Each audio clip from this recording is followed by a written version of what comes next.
Hello guys, तो मेरा नाम है डॉक्टर राज। आज हम बात करेंगे आयरन डिफिशिएंसी एनीमिया के बारे में।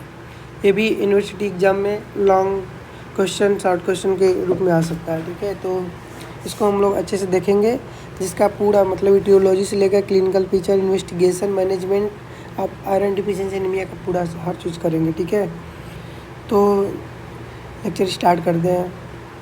इसमें हम बात करेंगे कि पहले नंबर की आयरन डिफिशिएंसी एनीमिया होता क्यों है, जिसे कि अगर ये मैकेनिज्म अभी देखते हैं हम। ठीक है, तो पहले हम बात करेंगे इटियोलॉजी के बारे में।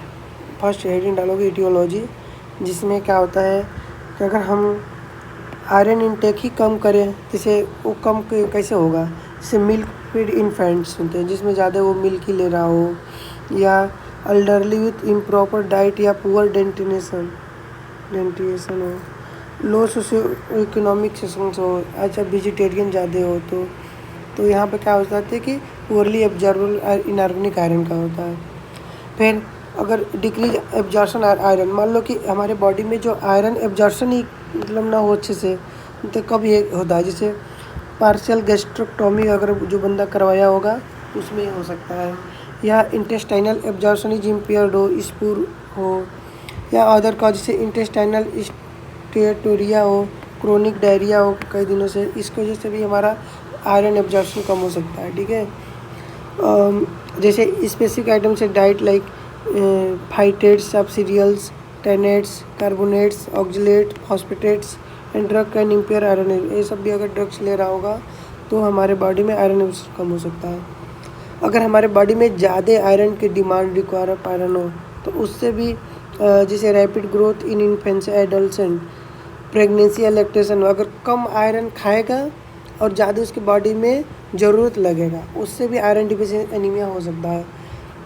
और इंक्रीज आयरन लॉसेस, अगर हमारे बॉडी में ज़्यादा आयरन लॉस हो रहा होगा, जैसे क्रोनिक ब्लड लॉसेस, बहुत दिनों से अगर ब्लीडिंग हमारे बॉडी में, उससे भी हमारा आयरन का होता है कम होने लगेगा धीरे धीरे बॉडी में। तो गैस्ट्रोइंटेस्टाइनल ट्रैक्ट में जैसे पेप्टिक अल्सर हो, गैस्ट्रिक कार्सिनोमा हो, कोलोनिक कार्सिनोमा हो, हिमोरॉइड्स हो, हुकवर्म इन्फेक्शन हो, और non steroidal anti inflammatory drugs ले रहा हो बहुत दिनों से, तो इससे भी हमारे बॉडी में आयरन लॉस बहुत तेज़ी से होता है, जिसकी वजह से हमारे बॉडी में आयरन डिफिशिएंसी होने लगती है। यूरिनरी ट्रैक्ट इन्फेक्शन जैसे रीनल या ब्लैडर ट्यूमर, सिस्टोनीमिया, genital tract, menorrhagia, uterine cancer. Iron deficiency anaemia due to deficiency of iron का डिफेक्टिव हिम सिंथेसिस, यहाँ पे डिफेक्टिव हो जाता है हिम सिंथेसिस का। Iron deficiency anaemia the most common cause of anaemia हो जाता है। ठीक है, और जो डेली रिक्वायरमेंट का आयरन की बात करेंगे तो 10 से 15 mg मतलब होता है। चिल्ड्रन का large amount of cow milk develop iron deficiency anaemia because iron from cow milk poorly absorbable calcium in the milk inhibit iron absorption. ठीक है, तो यहाँ पर हम बात करेंगे एक्शन ऑफ हिप्सिडिन का। हिप्सिडिन का हमारे बॉडी में क्या रोल रहता है। ठीक है, अगर हमारे जैसे लो हिप्सिडिन स्टेट है तो एनीमिया है, पोक्सिया, लो आयरन स्टोर, ये क्या कर देता है कि सप्रेस कर देता है हिप्सिडिन सिक्रीशन फ्रॉम लीवर, और iron exported via ferroportin into extra cellular space. Hepcidin हो गया हमारे लीवर में, और इधर बात करें तो high hepcidin state inflammatory cytokinesis जिसे induce hepcidin secretion from liver. और हिप्सिडिन हो गया, hepcidin iron bonding no transfer from delivery to tissue splenic macrophage. और फिर यहाँ पर सेंसाइड red blood cell iron action of hepcidin. ठीक है, तो देख लेना, थोड़ा ये रफली टाइप का था, इसको इसी तरह बस देख लो, इसको ऐसे डायग्राम थोड़ा फ्लो चार्ट में बना के समझा देना तो अच्छे नंबर मिल सकते हैं। ठीक है, फिर इसके बाद हम बात करेंगे क्लिनिकल फीचर ऑफ और complication of iron deficiency anaemia का। ठीक है, क्लिनिकल फीचर में बात करोगे तो सबसे पहले है ये हम बात करेंगे साइन सिम्टम किलियोसिस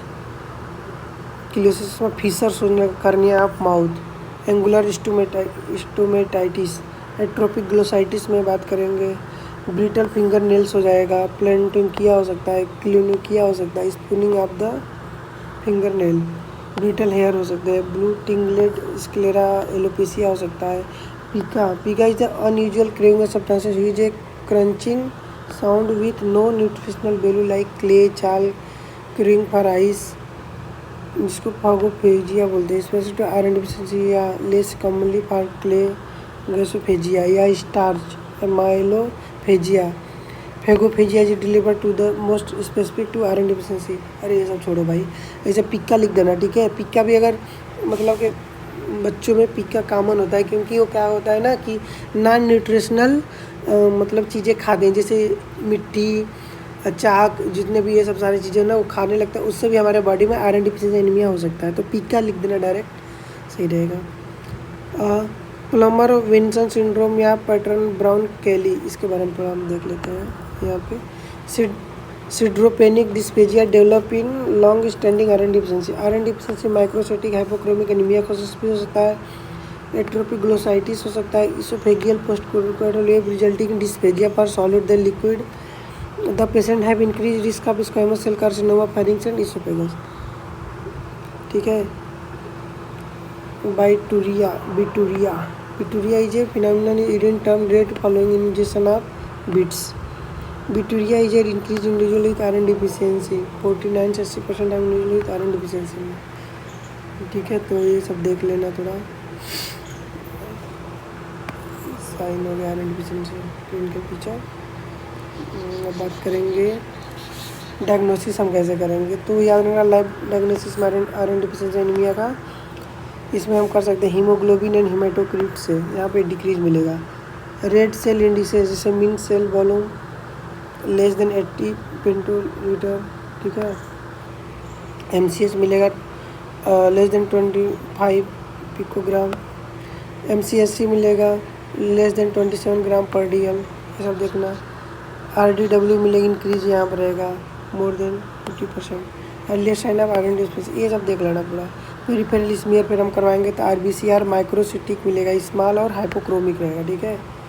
और reticulocyte count is low for degree of anaemia. Bone marrow यहाँ पे क्या होगा, बोन मैरो इरिथ्रॉइड हाइपरप्लेसिया और माइक्रो नार्मोब्लास्टिक मैचुरेशन देखने को मिलेगा।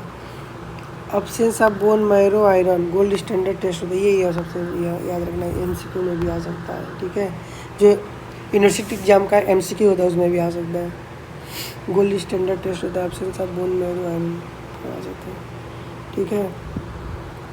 और demonstrate by negative question blue reaction. Serum iron profile देख सकते हैं। हिप्सडीन अगर हमारे बॉडी में डिक्रीज रहेगा तो हिप्सडीन रेगुलेट करता है iron concentration and tissue iron distribution में, ठीक है। तो अगर हमारे बॉडी में हिप्सडीन ही कम रहेगा तो कहाँ से अच्छे से नहीं करवा पाएगा आयरन के एब्जॉर्प्शन, ठीक है, इससे भी रहेगा। बात करेंगे to determine the cause of iron deficiency के, age, sex, patient also history, clinical findings of any significant feature following investigation are perform to identify the chronic blood loss specially from GI tract, जैसे stool से। Examine for occult blood and hookworm infestation, इससे भी देख सकते हैं कि ज़्यादा दिन से मतलब ब्लड लॉस हुआ होगा। एंडोस्कोपी करा के देख सकते हैं, जैसे अपर GIT का एंडोस्कोपी, जैसे सिग्मोडोस्कोपी भी होता है, कोलोनोस्कोपी भी होता है, ठीक है। रेडियोलॉजिकल इन्वेस्टिगेशन जैसे बेरियम मील और बेरियम इनेमा से देख सकते हैं। यूरिन में बात करेंगे तो examination of parasitic such schistosomiasis का देख सकते हैं इसमें। इन्वेस्टिगेशन फॉर माल ऑब्जर्वेशन जैसे feature of malabsorption steatorrhoea relative investigation to done find out the cause. ये देख लेना कि serum iron profile, iron deficiency anaemia में सीरम फेरिटिन कितना होता है, सीरम आयरन कितना होता है, ये सब देख लेना, ठीक है। देख रहे हो atrophic glossitis producing bad bald tongue iron deficiency anaemia, mild glossitis इसको बोलते हैं, ठीक है। इसे पूरा देखने को मिल जाएगा सारा, ये देख लेना। कोलोनोकिया बोलते हैं इसको, स्पून फिंगर एंड आयरन, ये स्पून जैसा लग रहा है ना, ये भी देख लो। तो माइक्रोसिटिक हाइपोक्रोमिक RBC भी देखने को मिलेगा हमें, ठीक है। अब बात करेंगे differential diagnosis microcytic hypochromic blood picture में। तो आयरन डिफिशिएंसी में, थैलीसीमिया में भी ऐसा मिलता है, एनीमिया क्रोनिक डिजीज में, सिड्रोब्लास्टिक एनीमिया में, लेड पॉइजनिंग में भी ये सब देखने को मिलेगा आप लोग को, ठीक है। माइक्रोसाइटिक हाइपोक्रोमिक कॉम्प्लिकेशन क्या क्या हो सकते हैं सीवियर आयरन डिफिशिएंसी एनीमिया का। सबसे इम्पोर्टेंट है, इसके बिना अच्छा नंबर मिल जाता अगर लिख दोगे आप लोग तो during pregnancy poor pregnancy outcome suggest premature birth, low birth weight, baby heart failure, delay growth and development in infant and children, increase susceptibility to infection, exacerbation cardio respiratory problem specially in the elderly.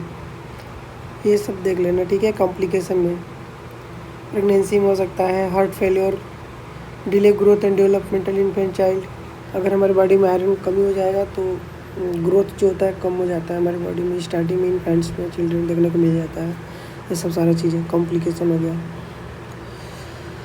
आज अब हम बात करेंगे कि माइक्रोस्टैटिक hypochromic blood picture anaemia, ये देख लिए थे ऊपर ही, ठीक है। अब हम बात करेंगे management treatment of iron deficiency anaemia का। तो मैनेजमेंट में पहले नंबर हम बात करेंगे कि आयरन डिफिशिएंसी में जो cause correct management iron deficiency cause to deficiency. Oral iron therapy कर सकते हैं, पेरेंटल आयरन थेरेपी कर सकते हैं, red cell transfusion. Oral iron therapy में जैसे iron preparation and dose, oral iron dose 6 mg per kg per day, ठीक है। और इसमें ferrous sulphate 200 mg 3 times daily देते हैं, total 180 mg ferrous iron. Ferrous gluconate दे सकते हैं 300 mg दिन में 2 बार, ओनली 70 mg फेरस आयरन। ये सब देखना। साइड इफेक्ट की बात करेंगे तो मेटालिक टेस्ट हो सकता है, nausea, dyspepsia, constipation, black tarry, डिस्टोलिया एंड डायरिया, ठीक है। अब रिस्पांस का मिलता है ओरल आयरन थेरेपी का विद इन 7 से 10 day treatment with iron in pharma increase reticulocyte count, मतलब नॉर्मल होने लगता है reticulocyte count. Duration of oral iron therapy में बात करेंगे तो हीमोग्लोबिन जो हमारा बॉडी को नॉर्मल रेंज में आएगा, ठीक है, 4 से 6 वीक में। अब बात करते हैं cause failure respond to oral iron therapy. ये फेलियर कब हो जाएगा? अगर हमारा आयरन टेबलेट को patient taking iron preparation have grey black coloured stool, continuous haemorrhoid और ब्लड लॉस में, अगर टेबलेट लेने के बाद भी अगर बॉडी में उसके मतलब कि ब्लड निकल रहा है, इससे हमारा लॉस हो सकता है, ठीक है। रॉन्ग डायग्नोसिस हो, जैसे थैलीसीमिया का मान लो पेशेंट हो और तुम आयरन डिफिशिएंसी के लिए ये दवा खा रहे हो, तो उससे भी मतलब हो सकता है, ठीक है। पेरेंटल आयरन थेरेपी में बात करेंगे तो iron overload in consuming iron stop are replaced faster with parental iron with iron oral iron but haematological response is not की।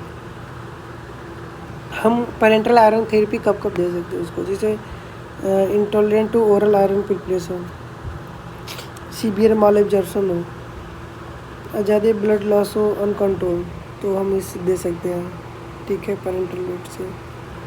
क्रोनिक जीआई ट्रैक्ट डिजीज हो, जैसे IBD हो, तो भी हम प्रिपेयर करेंगे कि पेरेंटल दें, ठीक है। अब calculation total iron dose requirement का बात करेंगे तो आयरन डोज इन mg में body weight into 2.3 normal haemoglobin patient gram per DL, या 500 से 1000 mg to provide body iron store. Route of parenteral iron can be given IV slow infusion देते हैं, ठीक है, या इंट्रामस्कुलर, लेकिन स्लो देंगे, ठीक है, याद रहे। Type of parenteral iron preparation में बात करते हैं तो आयरन सॉर्बिटॉल, आयरन डेक्स्ट्रान, ये सब दे सकते हैं, ठीक है। Adverse effect such as iron sucrose, sodium ferric, gluconate, ferric carboxymaltose, iron isomaltoside, ये सब देख लेना यार। Iron dextran, iron sucrose, sodium ferric, ये सब देते हैं, मैनेजमेंट कर सकते हैं इससे। Side effect parenteral iron preparation तो pain, swelling, site of injection, जहाँ उसको लगा होगा पेन होगा, स्वेलिंग होगा, एनाफिलेक्टिक रिएक्शन, ऐसा फीवर हो सकता है, रेटिकुलर रेसेस हो सकता है, लिम्फेडेनोपैथी हो सकता है, स्प्लीनोमेगेली हो सकता है, और आर्थराइटिस हो सकता है, हीमोक्रोमाटोसिस हो सकता है। रेड सेल ट्रांसफ्यूजन बात करेंगे तो अगर ज़्यादा दिन से ब्लड लॉस हो रहा हो तो हम क्या कर सकते हैं कि यहाँ पे हम उसको ब्लड ट्रांसफ्यूजन भी कर सकते हैं, ठीक है। तो हम डायरेक्ट रेड सेल ट्रांसफ्यूजन करेंगे, ठीक है। यहाँ पे आप ब्लड होल ब्लड भी दे सकते हो कभी कभी। कार्डियोवास्कुलर इंस्टेबिलिटी और इंडिकेशन क्या है, अगर कार्डियोवास्कुलर इंस्टेबिलिटी कंटिन्यूड हो, excess loss of blood loss from any side, require immediate intervention, transfusion correct that anaemia actually as well transfuse red cell provide a source of iron for reutilisation, ठीक है। ये सब होता है सारा, ठीक है, देख लीजिएगा। मैनेजमेंट हो गया यहाँ पे, इसमें ओरल और पैरेंटरल हो गया। तीसरा हो गया रेड सेल ट्रांसफ्यूजन, ठीक है, 3 इसमें आता है। और दूसरा हम बात करें कॉम्प्लिकेशन का बात किए थे। तीसरा डिफरेंशियल डायग्नोसिस बात किए थे हम। और फिर यहाँ पर बात किए थे दूसरा उसका लैब इन्वेस्टिगेशन। फिर हम बात किए थे एक कॉज, ठीक है, एटियोलॉजिकल फैक्टर, ये सब, ठीक है। तो थैंक यू गाइज, मेरे चैनल को प्लीज़ सब्सक्राइब कर दें। इसी तरह वीडियो आपको और कंटिन्यू मिलता रहेगा सभी लेक्चर को। और जिसको अपनी टॉपिक पढ़ना हो या रिवीजन करवाना हो कोई टॉपिक, तो प्लीज़ कमेंट में ज़रूर बताएं, उस टॉपिक वीडियो बना कर डाल देंगे। ठीक है, धन्यवाद।